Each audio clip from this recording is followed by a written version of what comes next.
Je reprends. Donc, l'hybridation. Je reviens dès le début pour que les retardataires puissent savoir ce qu'on disait. Les retardataires, les mademoiselles. Vite, vite, vite. Donc, prenez place le plus proche possible. Là-bas. Donc, je disais que l'hybridation littéraire, nous avons plusieurs genres, différents genres littéraires. Roman, théâtre, mythe, légende, épopée.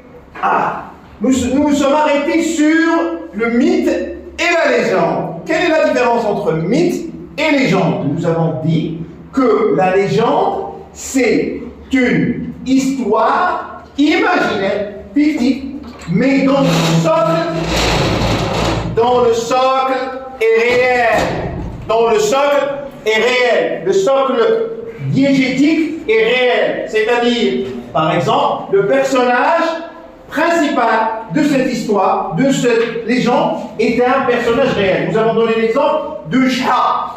Juha, c'est une légende. Pourquoi? Parce que Shah a existé dans l'histoire. Dans l'histoire, nous allons retrouver Shah dans les chroniques, dans les annales, vers l'an 800 et quelques. C'est un personnage réel. Mais est-ce que tout ce qui a été dit autour de Shah est vrai, est réel? Ben non. Forcément, il y a beaucoup d'imaginaire, beaucoup de fictifs tissés autour du personnage de Shah. Maintenant, à côté de la légende, il y a une petite confusion qui se fait où on a tendance à confondre légende et mythe. Légende et mythe. Le mythe n'est pas une histoire réelle. Le mythe est généralement nourri pour expliquer, selon les récits Eliade, est fait, est tissé, est produit, est imaginé par une société généralement païenne. Nous avons parlé de paganisme. Païenne, c'est-à-dire une société, une personne qui ne suit pas une religion monothéiste. Monothéiste. Qu'est-ce que le monothéisme? Monothéisme. Mono, c'est-à-dire un. Théisme. Dans le mot théisme, il y a le radical théos. Et théos, c'est qui? C'est le Dieu. C'est la théologie. Lorsqu'on parle de théologie, c'est la philosophie qui traite, c'est le discours qui parle de Dieu. Théologie. D'ailleurs, vous allez trouver plein de mots dans lesquels il y a le préfixe ou le suffixe théo. Par exemple, apothéose. Apo, c'est-à-dire au-dessus. Apothéose, c'est-à-dire monter ou réussir un exploit divin. Non, apothéose, c'est lorsque quelqu'un réussit un exploit, on va dire qu'il a fait une apothéose. Apo, le préfixe apo signifie haut, monter. Apologie, c'est-à-dire faire la propagande, de pousser, valoriser quelque chose. Lorsqu'on dit apo, c'est valoriser quelque chose. Apo. D'accord? Apothéose, c'est-à-dire monter vers l'exploit divin. C'est pas quelque chose à dire, bien sûr. C'est pour ça qu'il faut connaître les radicaux avant de les utiliser dans n'importe quel discours, surtout les radicaux latins. Donc, revenons à notre propos. Donc, nous avons dit que le mythe est souvent lié à une société païenne. Mais pourquoi cette société païenne va créer le mythe, à votre avis? Quand il y a un mythe, on a donné l'exemple de Shah pour la légende. Maintenant, donnez-moi un mythe. Un exemple de mythe, vous connaissez plein de mythes.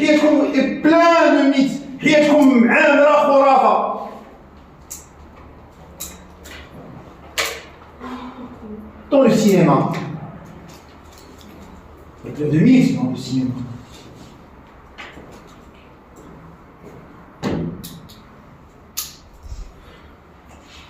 Les gens viennent pour professer le vœu de silence. D'abord le vœu de silence. قال إني نذرت للرحمن صوما فلا أكلم اليوم إنسيا. comme j'ai sous un DNA. Son, comment ils sont, on semble comme ça. Un.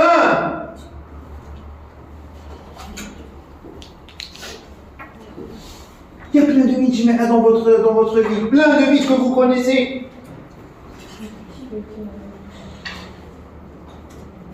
Thor. Je vais le cinéma, je vais Thor. Vous connaissez Thor? Qui est Thor dans la mythologie scandinave? Un dieu. C'est un dieu.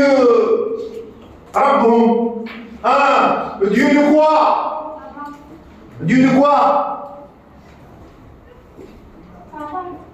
Dieu de... Non, Dieu de quoi? Qu'est-ce qu'il lance Thor? Le dieu la foudre. du tonnerre. Il lance la foudre, mais c'est le tonnerre. Le tonnerre, c'est le sang. Le tonnerre, il lance la foudre. C'est le dieu de la foudre. Mais la foudre, c'est quoi exactement? La foudre, c'est quoi par rapport à la nature? Qu'est-ce que la foudre? C'est un phénomène naturel. Donc vous voyez bien que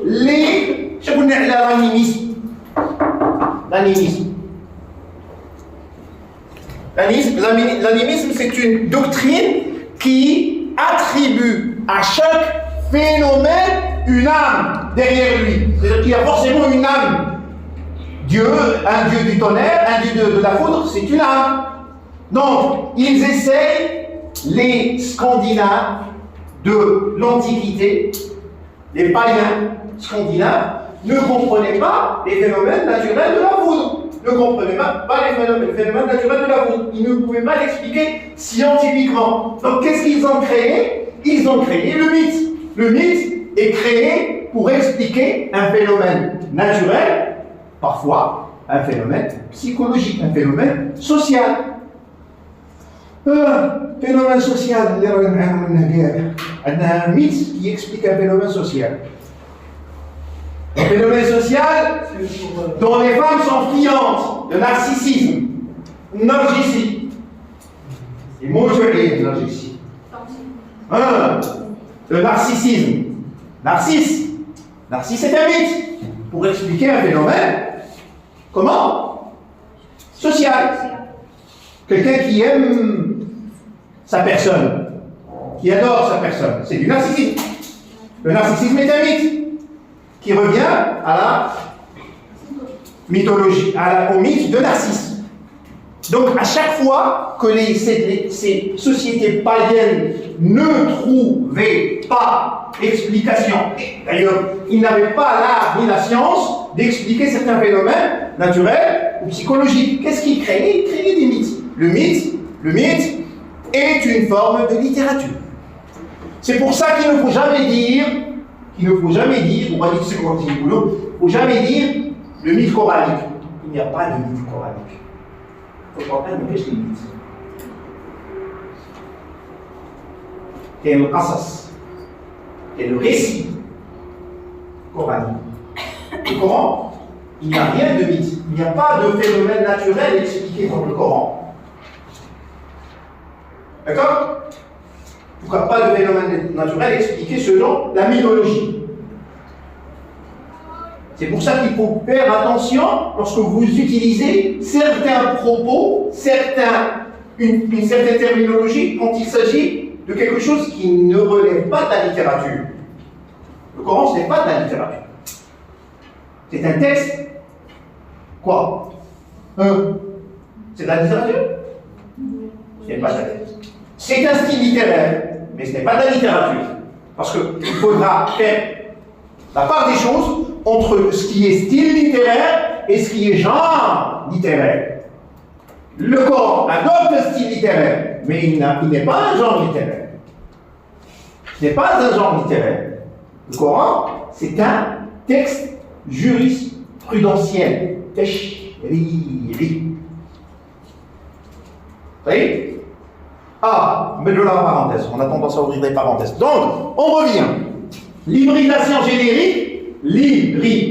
générique, dans la littérature, c'est lorsque un seul texte, adopte plusieurs genres. un seul texte, un autre de plusieurs genres. C'est-à-dire, vous allez trouver du roman dans lequel il y a de la poésie, du roman dans lequel il y a du conte. Ah, le conte. Le conte, l'histoire, le conte, la nouvelle et la fable. Quelle est la différence d'abord entre nouvelle et fable? Ce sont des gens littéraires, n'est-ce pas? Voilà. Ce sont des gens littéraires, la nouvelle et la fable. Selon la nouvelle. Ah, nouvelle et fable. Quelle est la différence entre nouvelle et fable?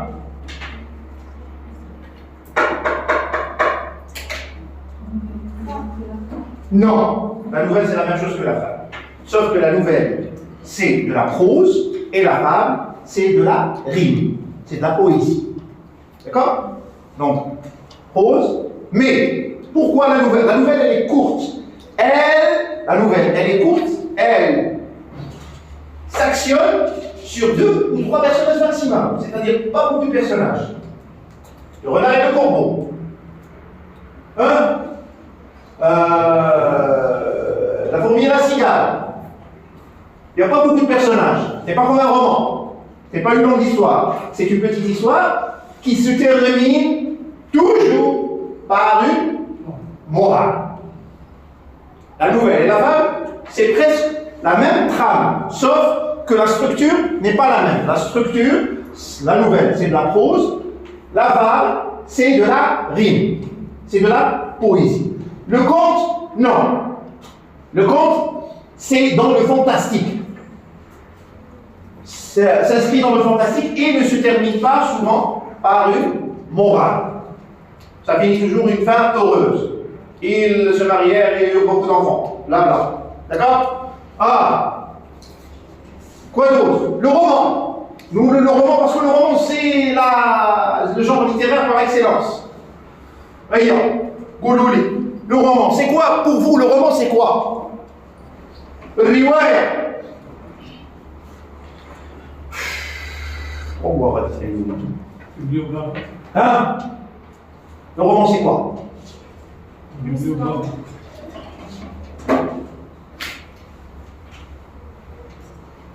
Vous avez lu des romans dans votre vie? Jamais. Et jamais.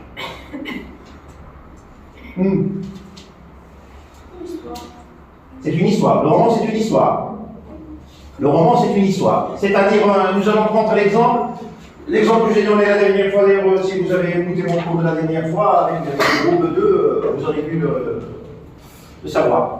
Ah, le roman, L'étranger, de Camus. Vous connaissez L'étranger? Albert Camus. Bon, Albert. Albert Camus, vous lisez L'étranger, ça parle de quoi? معليش جبت لكم l'étranger d'Albert Camus بعثت لكم شويه نقول له في Algérie. D'accord? Ça veut dire quelque chose de plus algérien. Plus algérien. Disons le roman d'Asmera. L'Akbira, Hamadi. Vous connaissez? Non, vous connaissez pas. Vous ne connaissez pas autant que nous parce qu'on a parlé dans le manuel ou dans le donc on a le manuel, on l'a vu en feuilletant,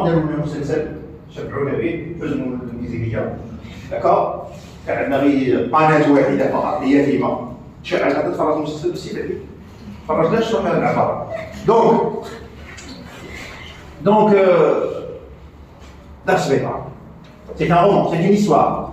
Mais est-ce que c'est seulement une histoire? La trame de l'histoire, le schéma actentiel de l'histoire, c'est un schéma que vous allez trouver par exemple dans le conte, dans la nouvelle. Vous avez une situation initiale, vous avez une intrigue, un problème, une situation initiale, tout va bien. D'accord? Une intrigue s'impose, un problème vient. D'accord? Après ce problème, il y a le développement du problème. Il y a ce qu'on appelle le dénouement. Le dénouement. D'accord? Il y a à la fin du dénouement, il y a l'épilogue ou la fin de la situation initiale. D'accord? Le héros meurt, ou il a réussi, ou il a fait son exploit, ou il s'est marié. Oui, le problème qui a persisté au début, soit il s'est résolu, soit il ne s'est pas résolu. D'accord?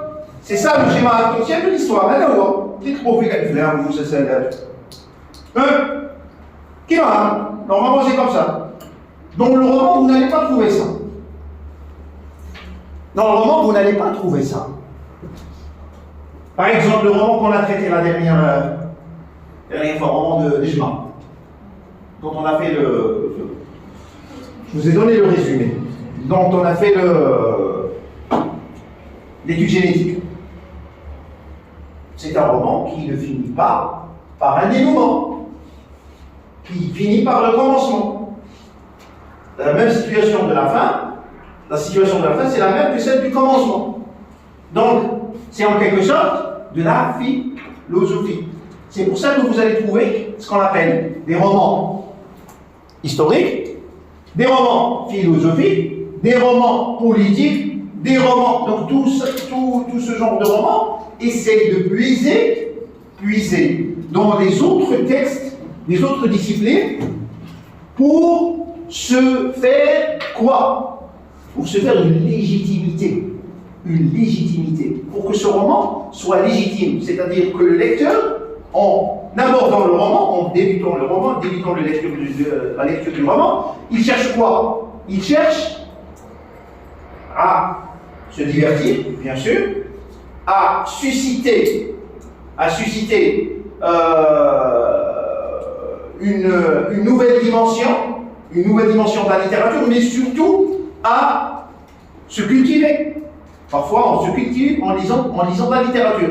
On ne s'instruit pas, on se cultive. C'est-à-dire, on va avoir des visions nouvelles, mais pas des savoirs nouveaux. Personne ne va sortir à la fin du roman avec un brevet.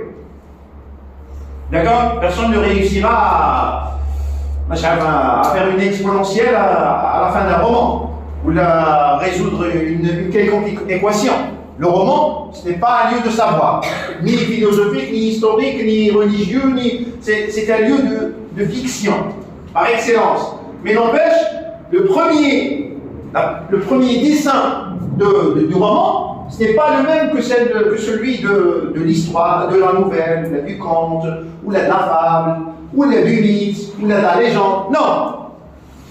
Le mythe, c'est l'explication d'un phénomène naturel ou psychologique ou quelque chose dans ce genre, par une société païenne. Mais le roman est écrit dans le dessein de susciter une idée, de toucher un concept philosophique, historique, politique, religieux, économique.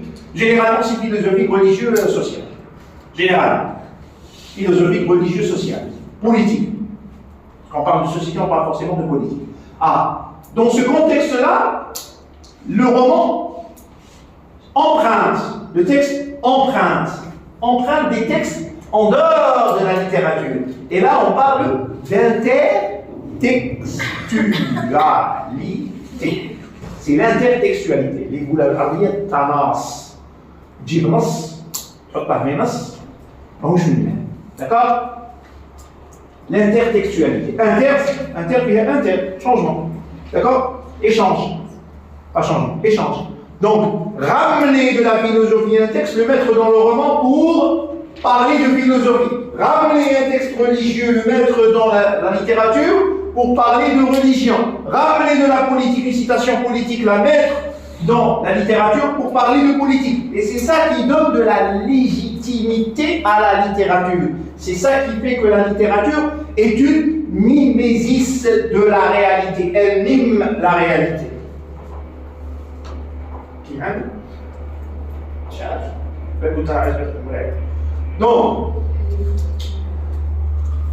Donc je disais que la littérature, elle trouve sa légitimité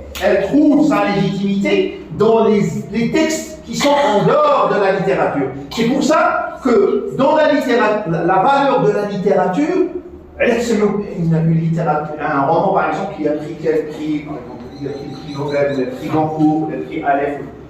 Sur quelle base ils vont faire ça? Bien sûr, c'est souvent tiré par les cheveux, surtout lorsqu'il s'agit de France, mais d'un prix français. Mais qu'est-ce qui fait la valeur d'une littérature par rapport à une autre? C'est ça, c'est l'intertextualité. C'est la façon avec laquelle cette intertextualité est abordée.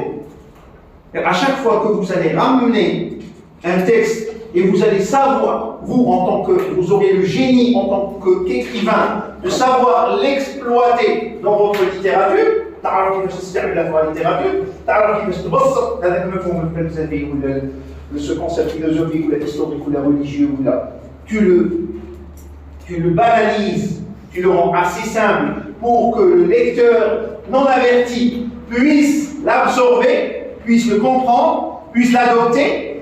C'est ça le génie.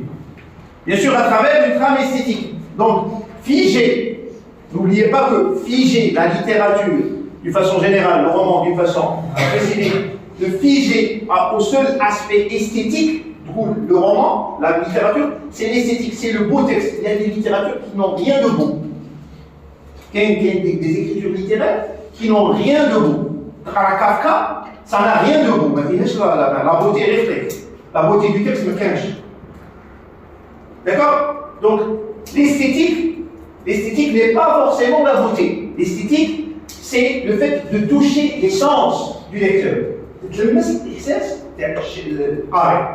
Toucher les sens du lecteur, ça ne se fait pas que par le texte, c'est-à-dire la diégèse, que par le récit littéraire. Ça se fait essentiellement par les concepts extra-littéraires qui sont exploités dans les textes littéraires. Et c'est ça l'intertextualité. C'est ça l'intertextualité. Donc, utiliser les concepts extra-littéraires par allusion, par parodie. Pareil. La parodie, elle existe un petit peu partout, la parodie. Mais quand j'ai le texte littéraire, on utilise la parodie un petit peu partout. J'ai la parodie.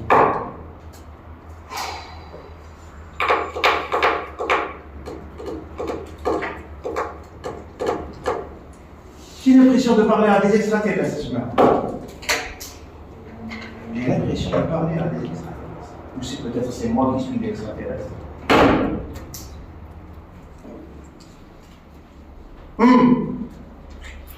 C'est quoi la parodie? Cherchez dans vos dictionnaires parodie. Cherchez parodie.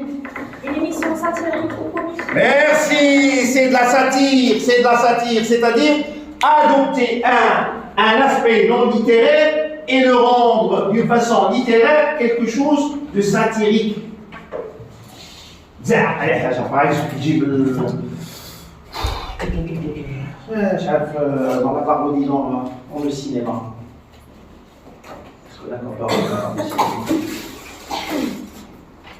Le film Aladdin. Monsieur Aladdin ou Sfasseli? Non. Aladdin, le président avec la barbe, la grande barbe. Aladdin.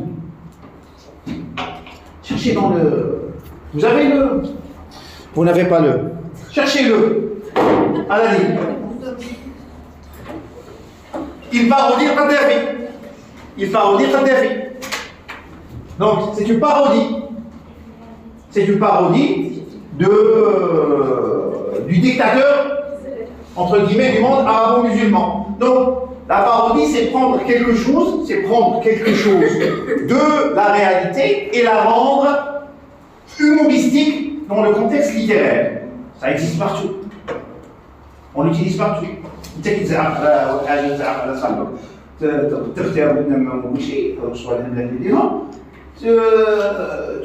la parodie.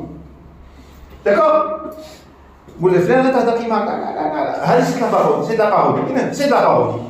Est-ce que réellement tu as ou est-ce que tu parles comme ça? Non, c'est de la parodie. D'accord? Donc, je vous ai envoyé tout à l'heure un texte littéraire, une fiche technique.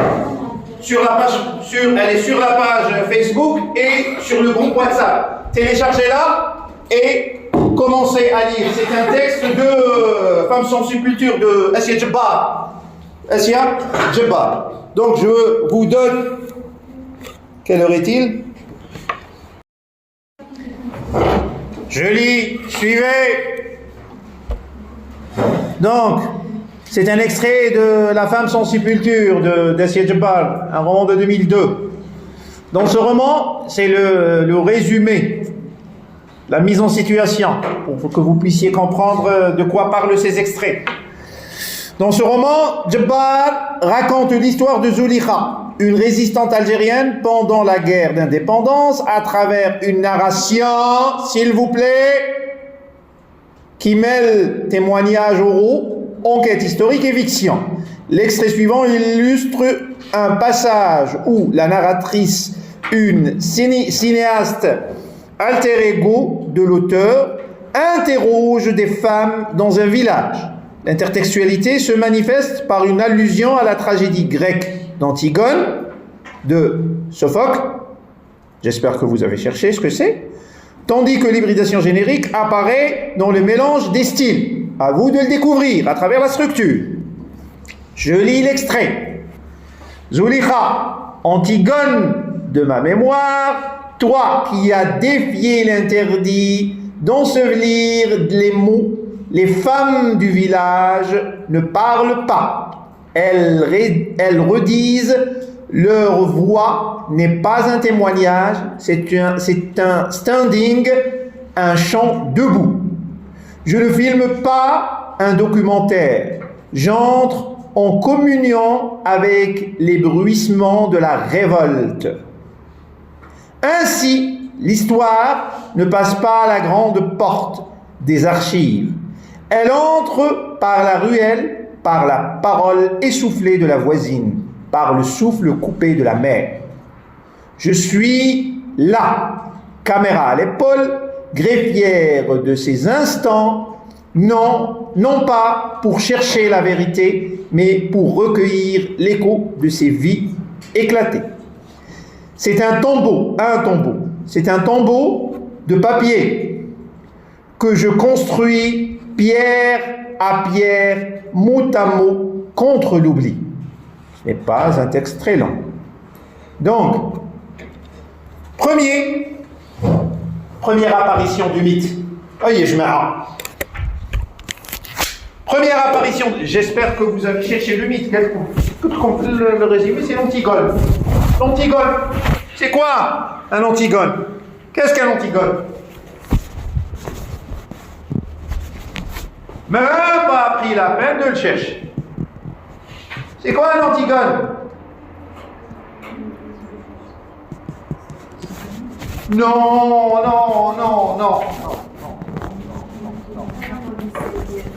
Qu'est-ce qu'un Antigone?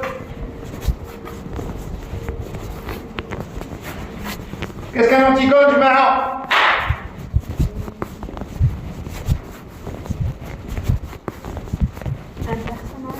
Sur le plan de la curiosité scientifique, on peut vous dédier un -5, même pas un 0. C'est-à-dire, vous lisez un mot dont vous n'avez aucune idée, vous n'avez même pas le réflexe d'aller le chercher sur votre téléphone à côté.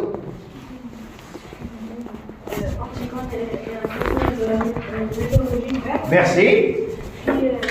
Fille d'Oedipe et de Jocaste. Fille d'Oedipe, c'est la fille d'Oedipe. Connaissez-vous Oedipe? Le mythe d'Oedipe. Ce sont des mythes qui devraient être connus par vous, censés être étudiants de littérature. Parce que vous l'admettiez ou non, en tant qu'étudiant de français, vous êtes forcément des étudiants de littérature. Vous allez forcément enseigner de la littérature. Que ce soit dans un support didactique, analysé en linguistique, vous serez très souvent confronté à des textes littéraires. Alors, ne connaissant pas le mythe d'Oedipe, de Sisyphe, d'Orphée, ce sont des mythes qui devraient être connus par vous. Oedipe.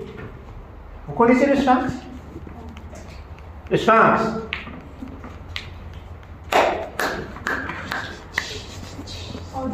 Le sphinx. Abu al-Hud.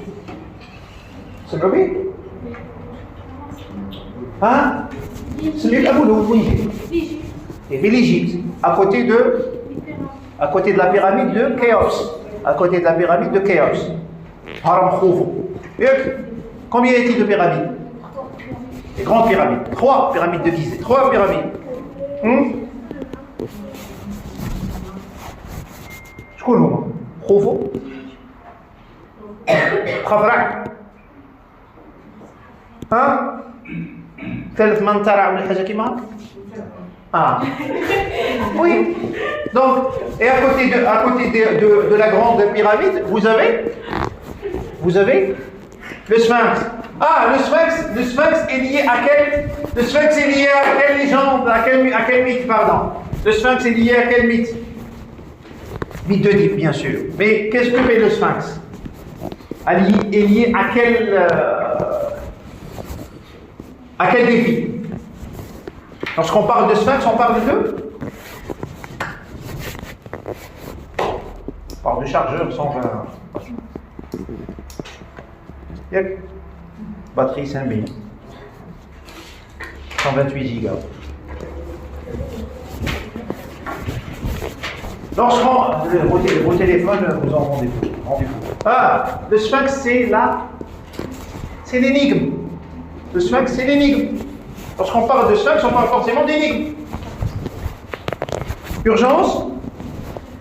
Très urgent. Je ne savais pas que vous étiez ambulancière ou médecin travaillant à l'urgence. L'urgence fait l'urgence. D'accord? L'urgence fait les urgences. Donc, Oedipe, quelle est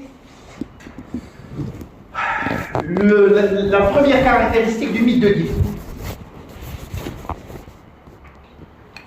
Pour connaître l'Antigone, il faudra savoir, parce que l'Antigone, elle est la fille d'Oedipe.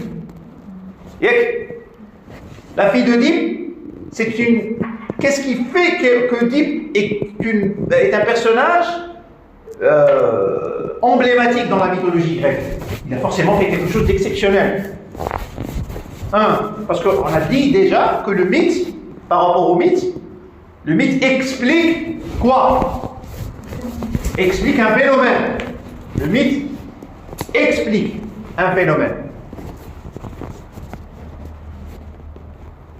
Phénomène ici social. Psychologique. Qu'est-ce qu'il avait Oedipe?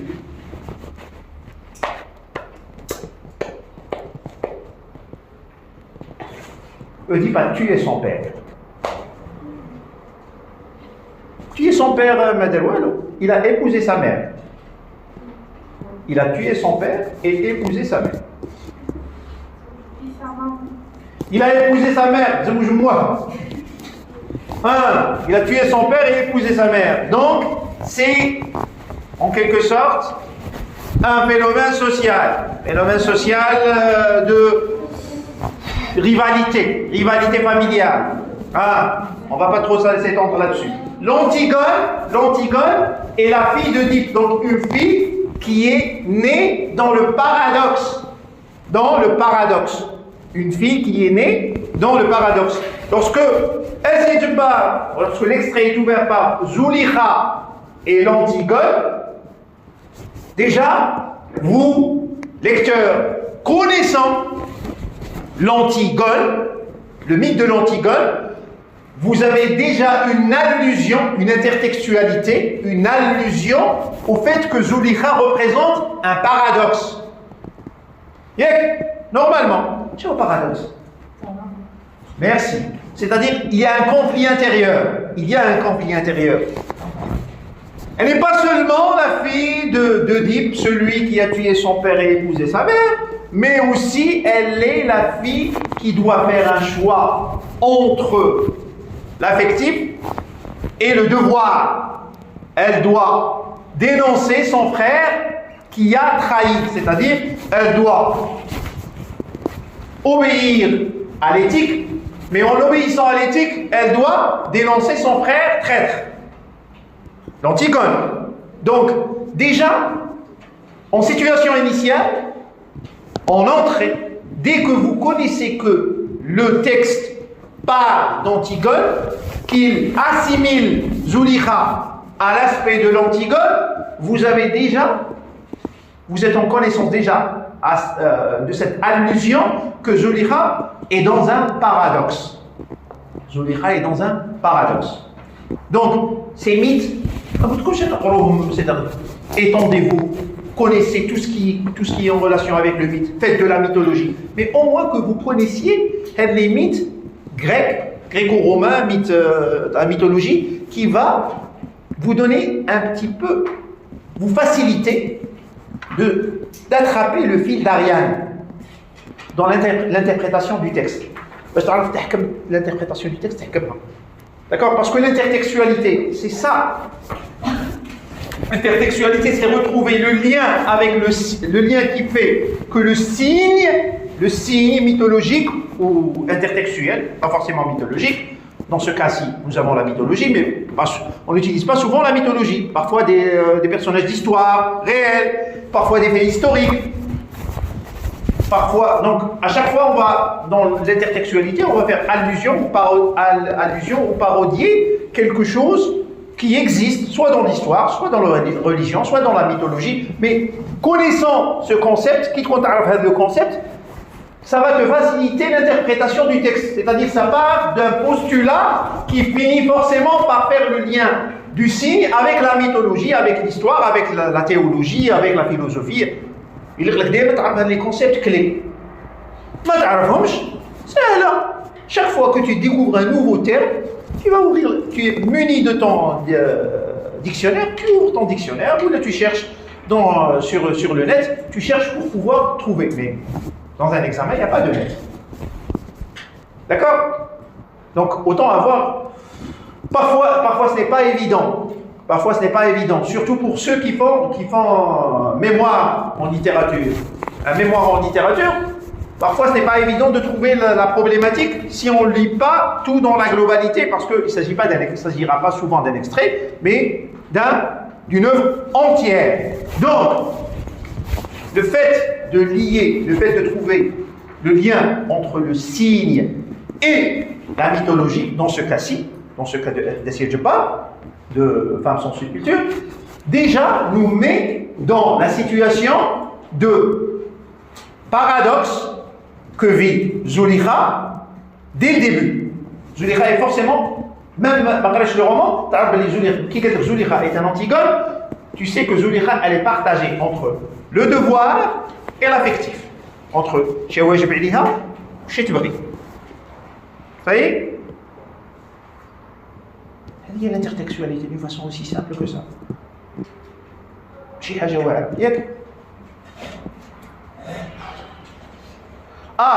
L'hybridation.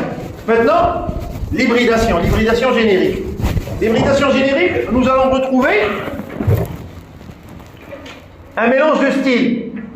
Zulikha Antigone, de ma mémoire, qui a défilé l'interdit. Non, ça veut dire, donc ici, c'est un récit. Ainsi, l'histoire se passe par la grande porte des archives. Donc ici, nous avons un récit. Comment? Historique.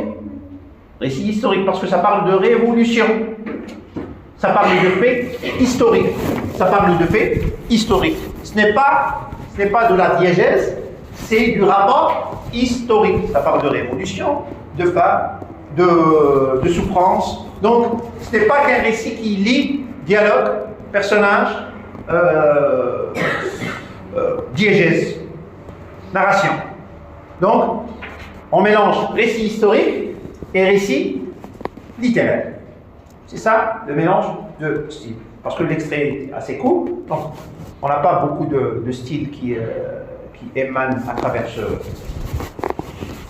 qui se mettent en relief à travers cet extrait. Donc, aussi facile que ça. On ferme le TD. Maintenant, nous allons parler de l'évaluation. L'évaluation. pour les